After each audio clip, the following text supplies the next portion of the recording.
नाज़रीन, एक क्लिप मौसूल हुआ कि जिसमें एक मुफ्ती साहब जो हैं बड़े इत्मीनान के साथ झूठ बोल रहे हैं कि मुबाहले पर अकेले हुजूर और अली नहीं गए थे, साथ अबू बकर उमर भी शरीक थे। तो सुनने के बाद मुझे ज़मीर अख्तर नकवी मरहूम का एक जुमला याद आया कि चोरी की आदत नहीं, अपना कुछ नहीं बना, सब चोरी का।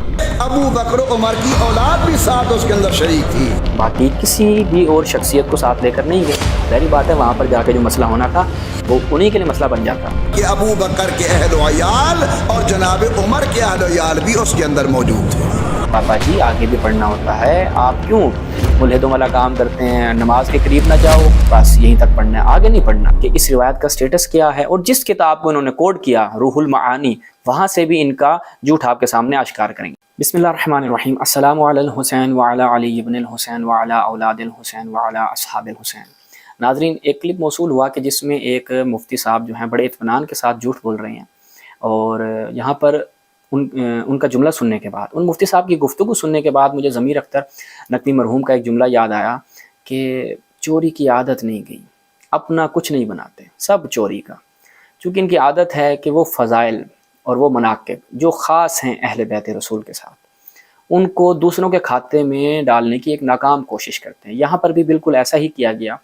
आप उन मुफ्ती साहब का वो क्लिप समात फरमाएं, उसके बाद हम उनका झूठ और उनकी ख़यानत आपके सामने आश्कार करेंगे। ये बात आप सब हजरात ने सुनी हुई है।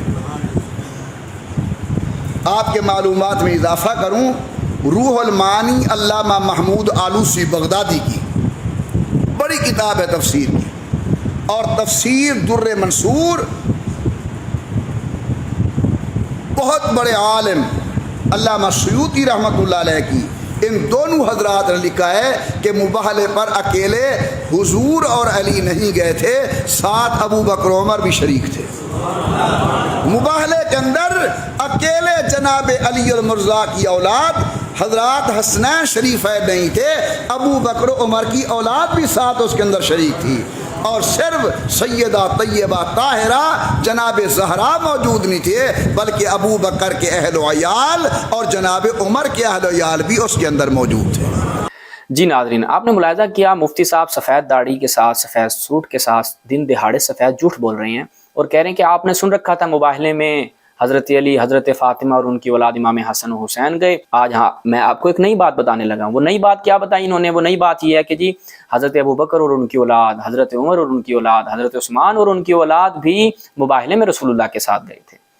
और इन्होंने जिन किताबों का हवाला दिया और ये बताने की कोशिश की कि भाई बहुत बड़े मुफस्सरीन ने ये रिवायत लिखी है, तो नाज़रीन हम आपको बताएंगे कि इस रिवायत का स्टेटस क्या है और जिस किताब को इन्होंने कोड किया रूहुल मानी, वहाँ से भी इनका झूठ आपके सामने आश्कार करेंगे। सबसे पहले तो आप ये रिवायत मुलाहिज़ा फरमाएँ, ये असल रिवायत जो है वो किस किताब में आई। ये नाज़रीन मुलाहिज़ा फरमाएँ तारीख़ मदीनत दमिश्क इब्ने असाकिर की, इसकी 39वीं जिल्द में जब हम जाते हैं तो वहाँ पर इसी रिवायत को जो ये मुफ्ती साहब पढ़ रहे थे नकल किया गया कि जब ये आय मुबाहिला नाजिल हुई तो रसूलुल्लाह तशरीफ़ ले गए किसके साथ? अबू बकर और उनकी औलाद, उमर और उनकी औलाद, उस्मान और उनकी औलाद, मौला अली और उनकी औलाद के साथ। अच्छा, इस रिवायत में हम दो रावियों की फ़कत आपकी खिदमत में क्या हैसियत है वो पेश करेंगे। पहला रावी क्या है इसका?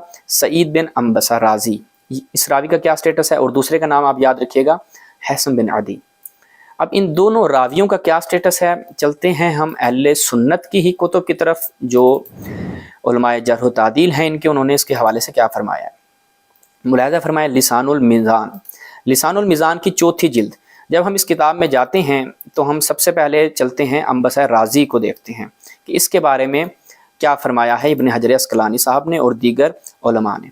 ये आप अपनी स्क्रीन पर मुलाहिज़ा करें, सफ़ा नंबर 69।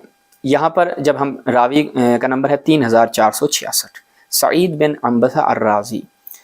क्या फरमाया इब्न मईन, क्या कहते हैं? हादा कज़्ज़ाब, झूठा रावी है। इसके बाद हम अगले सफ़े पर चलते हैं, सफ़ा नंबर 70, वहाँ पे वक़ाल इब्नुल जुनैद कज़्ज़ाब, यानी ये झूठा रावी है। और इसी तरह अबू हातिम ने भी क्या कहा है कि ये असलन सच्चा रावी नहीं है बल्कि झूठा रावी है। ये तो हो गया इनके एक रावी कहा। दूसरे रावी के हालात भी देख लेते हैं, उस बेचारे की क्या हैसियत है। लिसानुल मीज़ान अलजुज़ु सामिन 8वीं जिल्द, इसमें जब हम चलते हैं तो इसमें दूसरे रावी की हैसियत देखते हैं। रावी का नंबर है 8312, सफ़ा नंबर 361, अल-हैसम बिन अदी अत्ताई, اس راوی کی کیا حیثیت ہے؟ بخاری صاحب نے کہا لیس بثقہ، بھائی بالکل قابل اعتماد بندہ نہیں ہے، اس کی روایتوں کو اصلاً آپ نے قبول ہی نہیں کرنا، اور کہا ہے کہ یہ جھوٹ بہت بولتا ہے، ٹھیک ہے۔